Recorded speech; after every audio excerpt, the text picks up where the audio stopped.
안녕하세요, 마이뷰티아이즈입니다. 오늘의 주제는 시술할 때 꼭 알아둬야 하는 이론 2탄입니다. 저번 영상에서 반영구의 정의와 피부의 구조에 대해서 알아봤으니 오늘은 실제로 시술하게 됐을 때 꼭 필수로 알아야 할 부분을 다뤄볼 거예요. 오늘 영상 머릿속에 꼭꼭 담아두시면 평생 도움이 될 만한 내용들만 담았으니까요. 보시면 후회하지 않으실 거예요. 이번 영상은 별이 5개, 할 이야기가 많으니 바로 본론으로 넘어가 볼게요.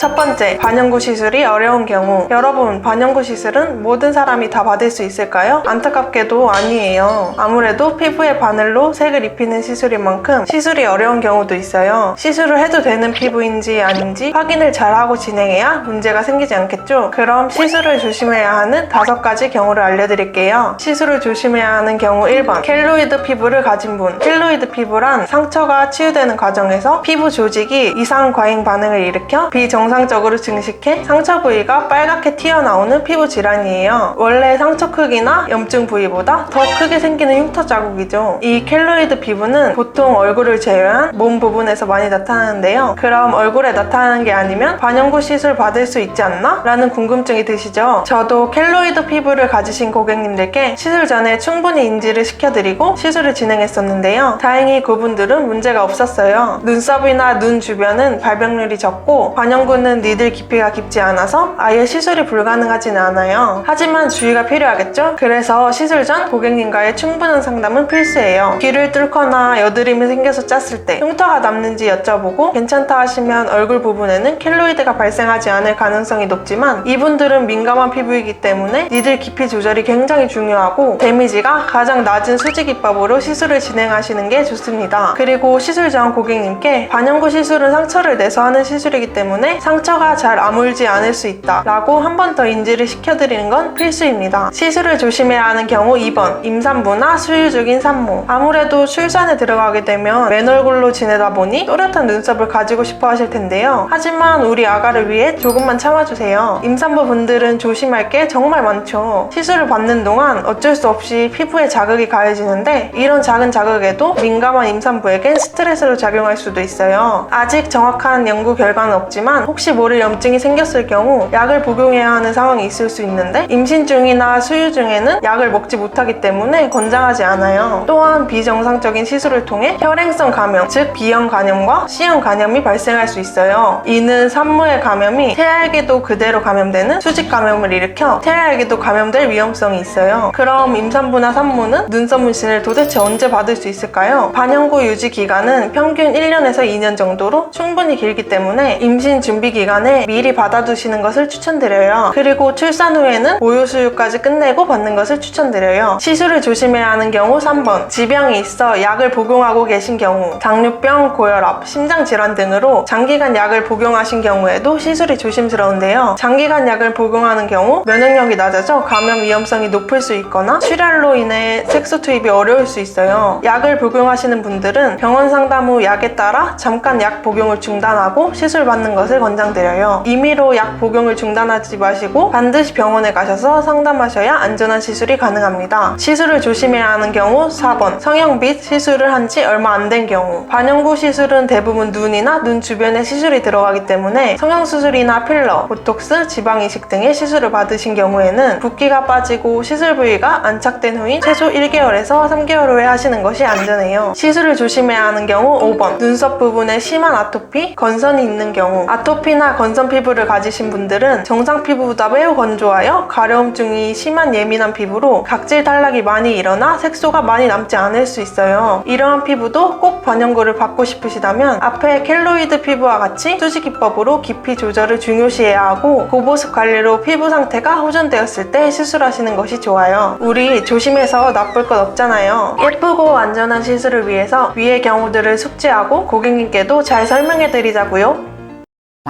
두 번째, 위생과 소독. 저희 시술자와 고객님들 입장에서 가장 중요한 위생 부분이에요. 기본이 가장 중요한 거 아시죠? 아무리 시술을 잘해도 시술 공간이 지저분하면 고객님들 입장에서 신뢰가 안 가고 보기에도 좋지 않아요. 바늘, 장갑, 마스크 등과 같은 일회용 제품과 펜대, 머신 등과 같은 살균이 필요한 도구들은 잘 구분하여 관리를 해줘야 해요. 여기서 일회용 바늘은 고객님이 보는 앞에서 개봉하여 새 제품임을 알려드리면 좋겠죠? 손상이 잘 되는 바늘을 개봉 개봉할 때에는 일회용 장갑을 착용하고 앞부분을 건드리지 않도록 조심해야 합니다. 바늘이 손상되면 출혈이 많이 날 수 있고 고객님께 불필요한 통증을 유발할 수 있으니 개봉하여 꼼꼼하게 확인 후 사용하셔야 해요. 시술이 끝난 후 바늘과 같이 날카로운 폐기물은 날카롭지 않게 잘 싸서 케이스와 같은 용기에 담아 버려주세요. 일회용 커버, 장갑 등은 미련 없이 바로 쓰레기통으로. 일회용 제품이 아닌 재사용 도구들은 저는 알코올 스프레이로 1차 소독을 해준 후 LED 소독기에 넣어 2차 소독을 해줍니다. 정말 이 위생과 소독만 잘해도 고객님들의 만족도가 훨씬 높아지니까요. 귀찮다고 대충 하지 마시고 정말 꼼꼼하게 해주셔야 합니다.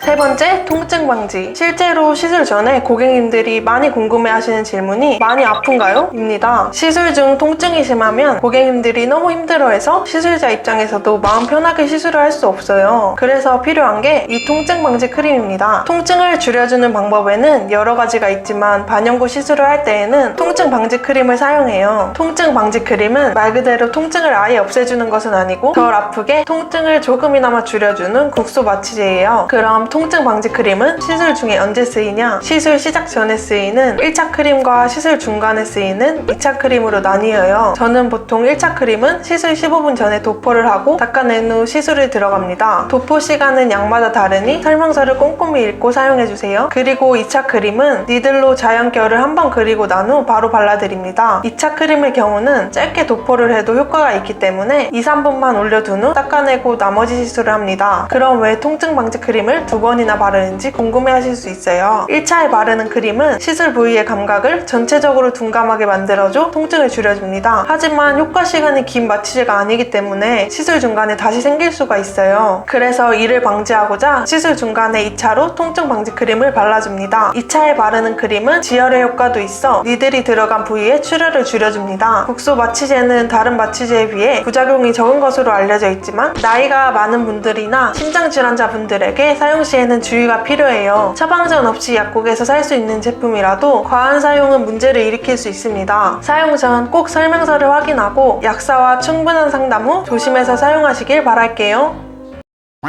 오늘은 이렇게 실제 시술 시에 꼭 알아둬야 할 것을 알려드렸는데 도움이 되셨나요? 최대한 간단하게 핵심만 쏙쏙 설명해드렸으니까 오늘 알려드린 것들만큼은 꼭 기억해주세요. 실제로 시술을 하다 보면 이외에도 알아둬야 할 것들이 정말 많아요. 그런 것들은 앞으로 문언니가 차근차근 알려드릴게요. 영상 보시면서 궁금한 점 있으시면 댓글로 남겨주세요. 다음에도 유익한 영상으로 찾아뵙겠습니다. 오늘 영상도 도움이 되셨다면 좋아요랑 구독 눌러주시고요. 다음에 또 만나요. 안녕.